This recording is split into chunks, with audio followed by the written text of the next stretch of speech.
all girls with Graves' disease and psychotic symptoms.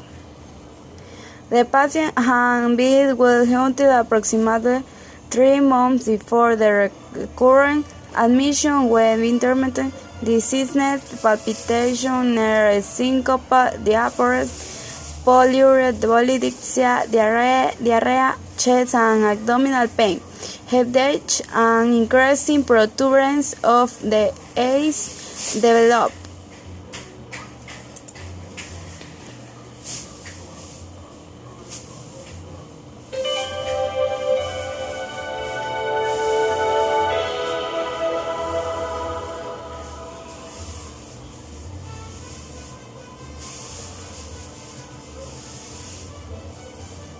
The symptoms that then began to develop were, I lived in Florida, so everybody was hot, but I was hot when other people were comfortable.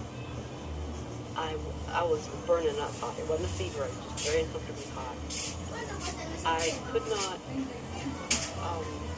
lift my arms, like to use a blow dryer, use a hair dryer. I could put my hand on my shoulder and do it like this. I couldn't lift these muscles. I would walk up the 2 steps into my office and be in an absolute cold sweat. The patient. On the 6th day, she was friendly, calm, and cooperative with a euphemic mood and congruent affect.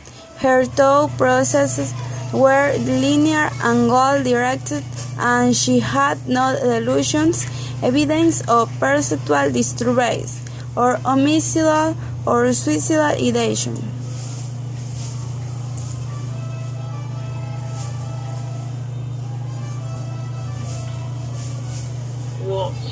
There are only 41 remedies in this Warts repertory chapter.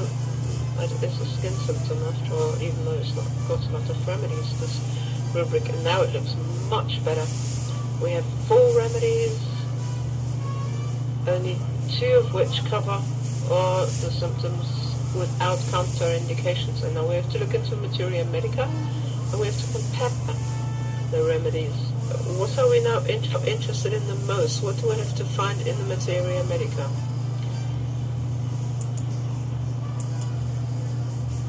Differential diagnosis. The differential diagnosis for this patient constellation of symptoms include primary mood or psychotic disorder, sustained induced mood or psychotic disorder, delirium, hating disorder, and mood disorder due to another general medical condition. Every person alive has something called a thyroid gland, which is located around right here in this little area. It's like a little butterfly-shaped gland. And what it does is create hormones, which operates the body. Hormones are like little managers that tell people what to do, little creatures what to do, basically.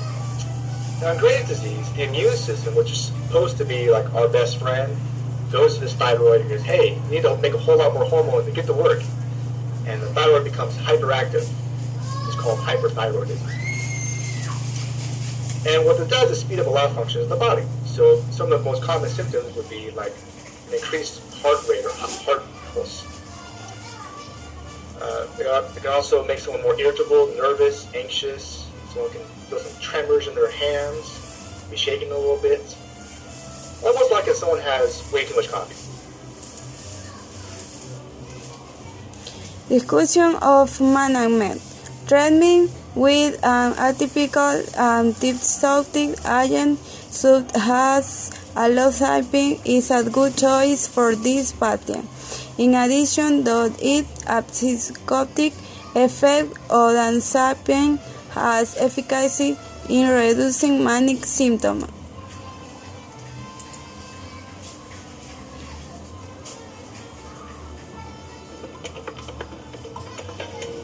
Graves' disease is an autoimmune disease affecting the thyroid gland where the body produces antibodies. So the thyroid becomes increasingly active and produces symptoms often of weight loss, of bulging eyes or exophthalmos, people feeling very nervous, feeling very sweaty. It's like the body is working faster than it should be.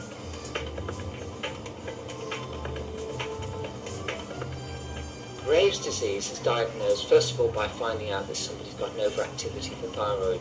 And this is a very easy test to do, simple blood test. Then we look for antibodies to the thyroid, in particular long-acting thyroid stimulating antibodies.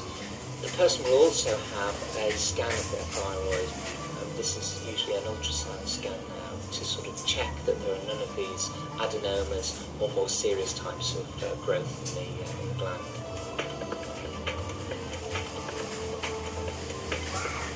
Graves' disease is treated by trying to reduce the activity of the thyroid tissue.